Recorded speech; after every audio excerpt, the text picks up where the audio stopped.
തമിഴ്നാട്ടിൽ DMKയുടെ ഒരു പ്രതിഷേധം തിളച്ചു മറിയുകയാണ്. ആ തിളച്ചു പറയാനുള്ള കാരണമെന്ന് പറയുന്നത് അവിടുത്തെ പ്രതിപക്ഷ നേതാവായിട്ടുള്ള ഉദയനിധി സ്റ്റാലിൻ, അദ്ദേഹത്തെ നിങ്ങൾക്ക് എല്ലാവർക്കും അറിയാം, അദ്ദേഹം നടൻ കൂടിയാണ്. കൂടാതെ നമുക്കെല്ലാം അറിയാം കരുണാനിധിയുടെ കൊച്ചുമകനാണ്, MK സ്റ്റാലിൻ്റെ മകനാണ്. അപ്പോൾ അദ്ദേഹത്തെ പോലീസ് അറസ്റ്റ് ചെയ്തിരിക്കുന്നു എന്നുള്ളതാണ് ഏറ്റവും പുതിയ വാർത്ത. അറസ്റ്റ് ചെയ്തതിന് ശേഷം അദ്ദേഹത്തിൻ്റെ കമൻ്റ് എന്ന് പറഞ്ഞാൽ ഞാൻ ഇതിലപ്പുറവും നേരിടും എന്നാണ് അദ്ദേഹം പറഞ്ഞേക്കുന്നത്. പോലീസുകാരും അതുപോലെ പ്രവർത്തകരും തമ്മിൽ വലിയ ഉന്തും തള്ളും ഉണ്ടായി. മറ്റു പല സ്ഥലങ്ങളിലും ലഹളയോട് ഉപമിക്കാവുന്ന രീതിയിലുള്ള പ്രക്ഷോഭങ്ങളുമൊക്കെ പൊട്ടിപ്പുറപ്പെട്ടിട്ടുണ്ട്. അപ്പോൾ ഇതെന്തിനാണ് ഈ അറസ്റ്റ് എന്ന് ചോദിച്ചിട്ടുണ്ടെങ്കിൽ ആ അറസ്റ്റിൻ്റെ കാരണങ്ങൾ നിങ്ങളോട് വ്യക്തമായിട്ട് മിക്ക മാധ്യമങ്ങളും തന്നെ പറഞ്ഞിട്ടുണ്ടാവില്ല. പക്ഷേ ഞാൻ ഈ വീഡിയോയിൽ എൻ്റെ പ്രേക്ഷകരോട് വളരെ കൃത്യമായിട്ട് പറയുന്നു. ഉദയനിധി സ്റ്റാലിൻ അറസ്റ്റിലായത് കാവേരി നദീജലവുമായി ബന്ധപ്പെട്ടൊരു തർക്കമുണ്ട് കർണാടകയും തമിഴ്നാടും തമ്മിൽ. ആ കർണാടകയും തമിഴ്നാടും തമ്മിലുള്ള തർക്കം അതിരൂക്ഷമായി കൊണ്ടിരിക്കുകയാണ്. ആ രൂക്ഷമായതിൻ്റെ അടിസ്ഥാനത്തിൽ ജനനായകൻ്റെ റിലീസിന് പോലും കർണാടകത്തിൽ വലിയ പ്രശ്നങ്ങൾ ഉണ്ടാക്കിയിരുന്നു DK ശിവകുമാറൊക്കെ തന്നെ. അപ്പോൾ അങ്ങനെ അതുമായി ബന്ധപ്പെട്ടിട്ടുള്ള ഒരു പ്രക്ഷോഭം അവിടെ DMK നടത്തിയിരുന്നു. ആ DMK നടത്തിയത് തഞ്ചാവൂരിൽ കാവേരി നദീജല തർക്കത്തെക്കുറിച്ചുള്ള പ്രതിഷേധത്തിൻ്റെ വലിയൊരു സമ്മേളനമാണ് നടത്തിയത്. ആ സമ്മേളനം നടത്തിയപ്പോൾ നമ്മുടെ ഉദയനിധി സ്റ്റാലിൻ അതിവിടെ സംസാരിക്കുകയായിരുന്നു. അപ്പോൾ അദ്ദേഹം സാധാരണ സംസാരിക്കുന്നത് പോലെ തന്നെ കാവേരി നദീജലം വാങ്ങിയെടുക്കാൻ വിജയ് സംസാരിക്കുന്നില്ല. പകരം അദ്ദേഹം ഞങ്ങൾക്കെതിരെ കേസെടുക്കുന്നതിൻ്റെ തിരക്കിലാണ് എന്നൊക്കെ പറഞ്ഞുകൊണ്ടാണ് സംസാരിച്ചത്.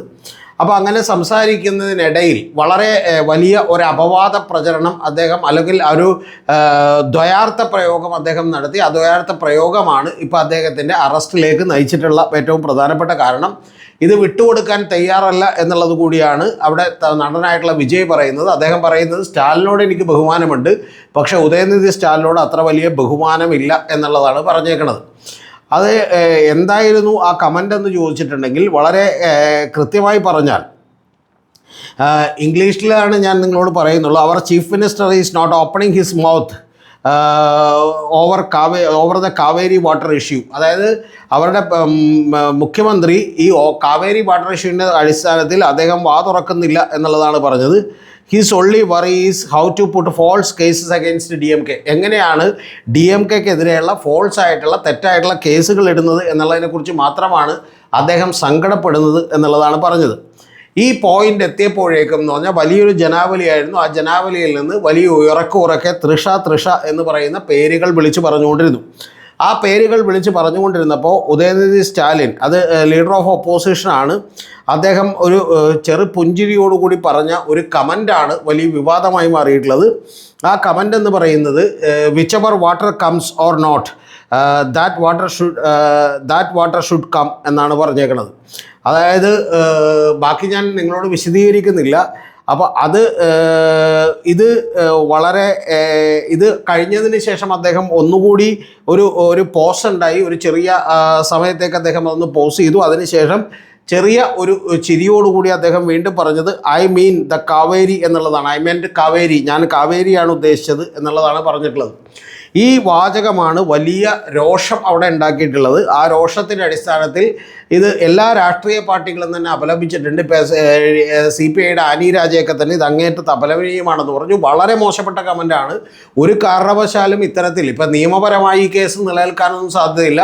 കാരണം ഞാൻ അങ്ങനെയല്ല ഉദ്ദേശിച്ചതെന്ന് പറഞ്ഞ് ഇൻ്റർപ്രറ്റ് ചെയ്യാനുള്ള എല്ലാ സാധ്യതകളും ഉണ്ട്. പക്ഷേ ഉദയനിധി സ്റ്റാലിൻ ചെയ്തേക്കണത് രാഷ്ട്രീയമായി വിജയിനെ എതിർക്കാം, അദ്ദേഹത്തിൻ്റെ ഭരണ നടപടികളെ നമുക്ക് തുറന്നു കാണിക്കാം. പക്ഷേ ഇത്തരത്തിൽ തീർച്ചയായിട്ടും ഒരു തൃഷ എന്ന് പറയുന്ന ഒരു നടിയുമായിട്ടുള്ള അദ്ദേഹത്തിൻ്റെ ബന്ധത്തിൻ്റെ പേരിൽ ഒരു കാരണവശാലും ഇത്തരത്തിലുള്ള കമൻറ്റുകൾ പറയുന്നതിന് നമുക്ക് അനുകൂലിക്കാൻ കഴിയില്ല.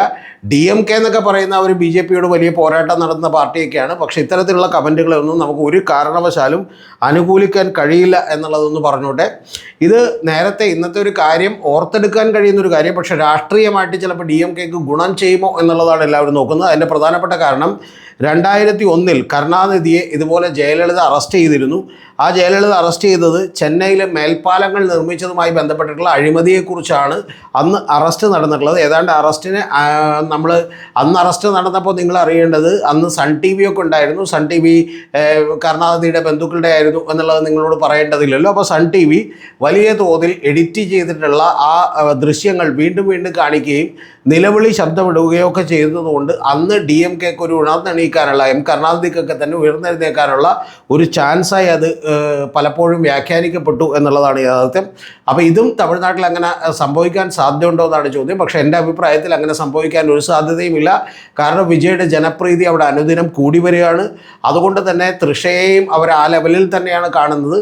നിങ്ങളൊക്കെ ഓർക്കുന്നുണ്ടാവും, MGRൻ്റെ മരണത്തിന് ശേഷം അദ്ദേഹത്തിൻ്റെ ഭാര്യയായിട്ടുള്ള ജാനകിക്ക് വലിയ പൊസിഷനുകൾ കിട്ടുമെന്നാണ് നമ്മൾ വിചാരിച്ചിരുന്നത്, സാധാരണ ആളുകളൊക്കെ വിചാരിച്ചിരുന്നത്. പക്ഷേ നമുക്കെല്ലാം അറിയാം, തമിഴ് ജനത കൈവിടാതെ പിടിച്ചു നിർത്തിയത് ജയലളിതയാണെന്നുള്ളത് മറന്നു പോകരുത്.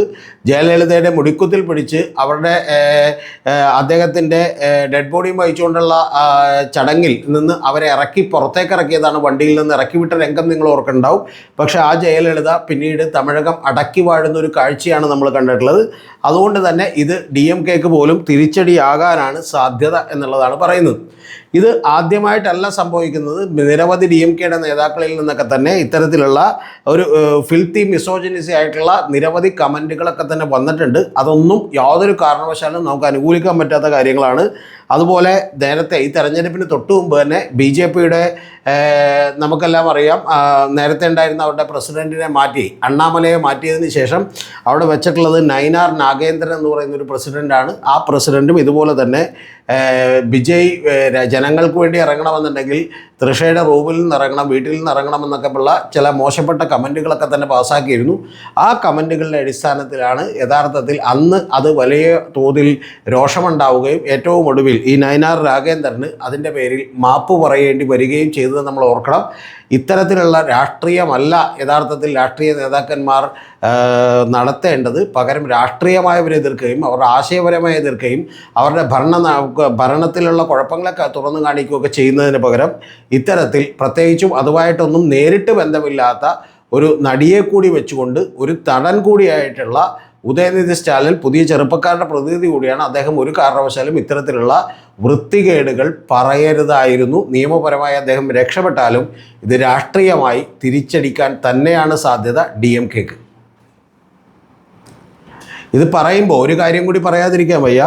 ഉദയനിധി സ്റ്റാലിനെതിരെയും വലിയ രൂക്ഷമായിട്ടുള്ള വിമർശനമാണ് വിജയും പൊതുയോഗങ്ങളിലൊക്കെ തന്നെ ഉയർത്തുന്നത്. പക്ഷേ ആ വിമർശനങ്ങൾക്കൊക്കെ ഒരു ന്യായീകരണമുണ്ട്.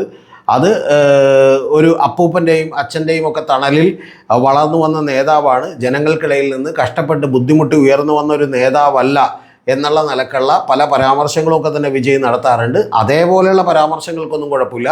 അതുപോലെ രാഷ്ട്രീയമായി തിരിച്ചടിക്കുന്നതിനൊന്നും കുഴപ്പമില്ല. നിങ്ങൾ നടൻ മാത്രമാണ്, രാഷ്ട്രീയക്കാരനല്ല, ജനങ്ങളുടെ പൾസറിയില്ല എന്നൊക്കെ വേണമെങ്കിൽ പറയാം.